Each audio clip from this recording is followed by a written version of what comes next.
Maverick 100.9 Aggie Lands Country Alternative. It's Corliss, and I'm already giggling because my bestie is here. Hello, friend. Hello, Mr. James Cook.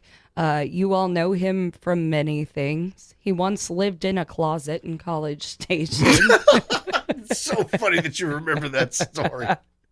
That's crazy. That's awesome that you remember that. And you worked where while you were here? Some pizza joint. I can't remember what it was Can't called. remember. And then some telemarketing place.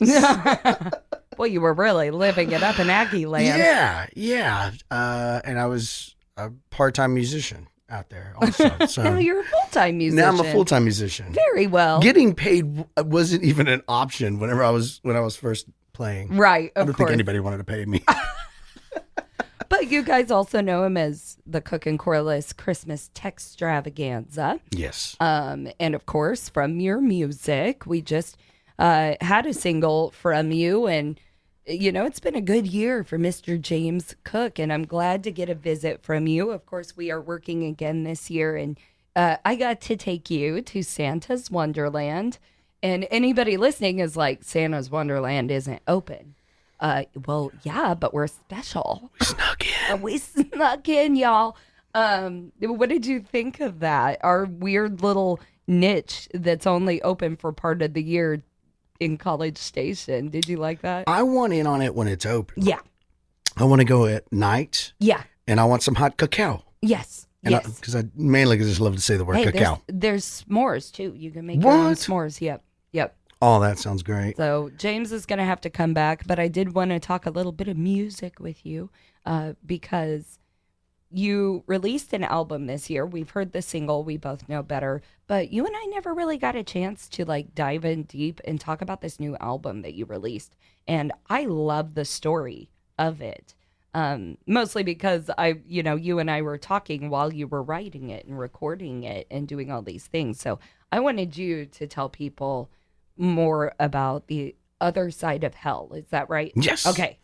Yeah, it's Which sounds dark, and it is, but it also isn't. and it's because it's actually like a journey of how horrible my life was before I met my wife. Right. I was living in a closet, people. But it's also meeting her and how she showed me a great side of just being or the effects of positivity and how that can play in your life day to day. And when I was writing the album, I think the hard part was like I kind of wanted to portray each one of these things that happened to me. So like in the beginning, it's very chaotic and it sounds just nuts. It sounds crazy. Right. And I had Jeff Grossman from Saints 11 help me with that because he's very swampy and he has a little bit of a country bluesy twang to whenever he plays guitar. Yes. And he sang with me, which he did not know he was going to do. He thought he was just in there to play guitar. But I was like, no, I need that voice. I like that Right. voice. He's got that cool, Yeah. I'm doing my Jeff One more Grossman time. impression. Meow. It's awesome. But he's got that like, great Southern voice. And so I utilized it in the song, the first one.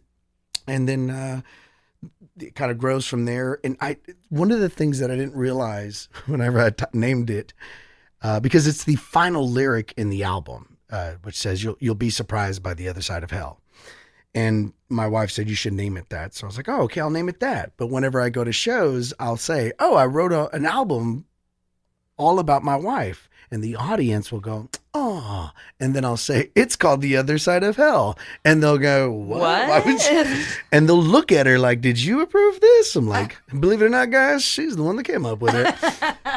So, but she's a great person. So finding her and each song kind of goes through all that. And what's funny is the song We Both Know Better, it has Sarah Hobbs in it. Yes. And I don't know how they got this information or if we wrote the information wrong, but they thought that me and Sarah were actually a couple. There was a few entities that she would text me and say, hey, did you read what they just posted up about the single? They think me and you are together. So we had a good laugh over it. Of course. My wife believe it or not, my wife had a great laugh over it too. Oh, I'm sure. We thought that was funny that they thought, me and maybe it was because the album cover came out and it's us looking at each other and Right. But me and her worked together on that one. She just came in the studio and did the vocals, and Have you hung out with Sarah much? Yes, as a matter of fact, her most recent single, Black Bayou, she came on to talk with me, and we talked a little bit about We Both Know Better. Yeah. And in her words, to get to sing on that and basically portray Stacy, because Stacy is the character in that song. Yeah. And she felt like that was such an honor because we all know how special Stacy is. Yes. And I know the people listening to this don't necessarily know that.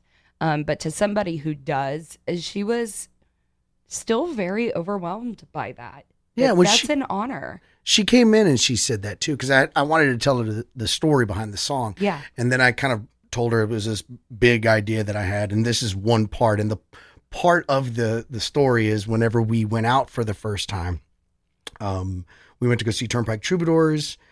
I had never had a good experience with my ex going out of town. Sure. So I thought, well, if we wanted to ruin the relationship, maybe go out of town and see if this works. Yeah. And we actually had like the greatest night ever. That's actually how a deciding factor with the man that's now my husband. Yeah, you kind of want to see, does this Yeah, flow can we whenever do I this? can I Yeah. be me when I go out? Yeah. Can we have a good time?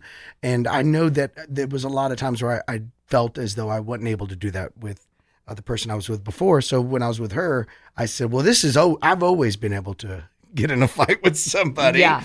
whenever I go out. But unfortunately for me, we actually had a great time. And if you watch the video me and Sarah are doing, it's in the Stockyards. It's done where me and Stacy hung out that night. Oh, Yeah, it meant a lot to me. you are so sappy. I love it.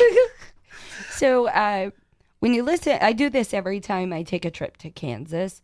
I pop in that album Oh, yeah. because it's one of the albums, which a lot of people don't do this anymore, where you listen to it in order and it actually, everything goes together. Yeah, I did that with Lullaby for the Rapture, my first album. Yeah. And I thought that would be fun to kind of go back to that. And also, sometimes whenever I have an idea for a song, I'll say, oh, that'll be cool, but I want to do this other thing that kind of ties with it. And then I'll realize, oh, I'm actually I just have one big idea. Yeah. So I might as well just keep. So it's a little difficult writing like that sometimes. But at the same time, it kind of gets you to focus because there's parts where on the album I wanted it to get chaotic halfway through because there was moments, even though we were together, that I still kind of, I don't know, got crazy and things Right. got a little nuts for me, and I just wasn't as secure as I am now. I feel very secure in our relationship, but I never really felt secure in relationships before. So there's a moment in the album where all of a sudden it just breaks and it just gets nuts again, and then it gets back to being calm, and then at the end it kind of everything kind of ties together. I love that. So anybody out there, I mean, everybody has to experience love in one form or another. So I always recommend to people that they listen to that album because it really is the other side of hell. And Yeah. I think that is so cool. So James Cook, that's who's here with me. Get that album. And of course, you'll be releasing new music to us in 2021. I'm looking forward to that. Yeah, me too. Well, thank you for always coming and seeing me, friend. It is always great seeing you, Corliss.